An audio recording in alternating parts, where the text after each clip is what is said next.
मी Punjab duck हवामान अभ्यासक मुक्काम पोस्ट गुगळी धामणगाव तालुका शिरोळ जिल्हा परभणी आजपासून सर्व शेतकऱ्यांसाठी सतर्कतेचा एक अंदाज देत आहे।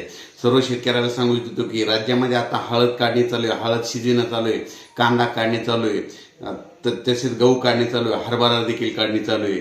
त्याच्यामुळे सर्व शेतकऱ्यांनी हा अंदाज लक्षात घ्यायचा। म्हणजे राज्यामध्ये 8 एप्रिल ते जवळपास 13 एप्रिल दरम्यान राज्यामध्ये एक अवकाळी पाऊस येणार आहे, काही ठिकाणी गारपीट होणार आहे, काही ठिकाणी वारा सुटणार आहे, पाऊस येणार आहे, म्हणून सतर्कतेचा इशारा म्हणून हे अंदाज देत आहे।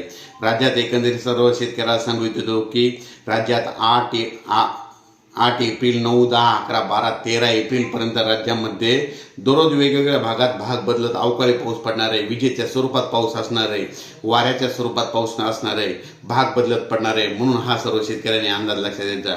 आता आपण एक एक भागाकडे बघू। राज्यामध्ये सांगायचं झालं तर 7 एप्रिलला जवळपास 7 एप्रिलला पूर्व विदर्भामध्ये पावसाला सुरुवात होणार आहे। आणि पूर्व विदर्भातल्या सर्व शेतकऱ्याला माझी विनंती की तुम्ही काय करा, तुमची हळद असेल, कांदा असेल 7 तारखेपर्यंत काढून घ्या, कारण की पूर्व विदर्भात गारपीट देखील होणार आहे आणि त्याच्यामुळे पूर्व विदर्भात गारपीट देखील होणार आहे, पाऊस देखील पडणार आहे, वारा सुटणार आहे। त्याच्यानंतर पश्चिम विदर्भाकडे वळू। पश्चिम विदर्भामध्ये शेतकऱ्याचा कांदा काढणी चालू आहे, हरभरा काढणी चालू आहे, गहू काढणं चालू आहे। पश्चिम विदर्भातल्या शेतकऱ्याला सांगतो की तुम्ही 8 एप्रिलपर्यंत तुम्ही तुमचा गहू कांदा घरी आणून ठेवा, कारण की पश्चिम विदर्भात देखील गारपीट काही ठिकाणी गारपीट होणार आहे, भाग बदलत गारपीट होणार आहे, म्हणून हे अंदाज लक्षात घ्यायचा। वाऱ्याचा पाऊस राहणार आहे, विजेचा पाऊस आहे, विजेपासून सगळ्यांनी संरक्षण करावे।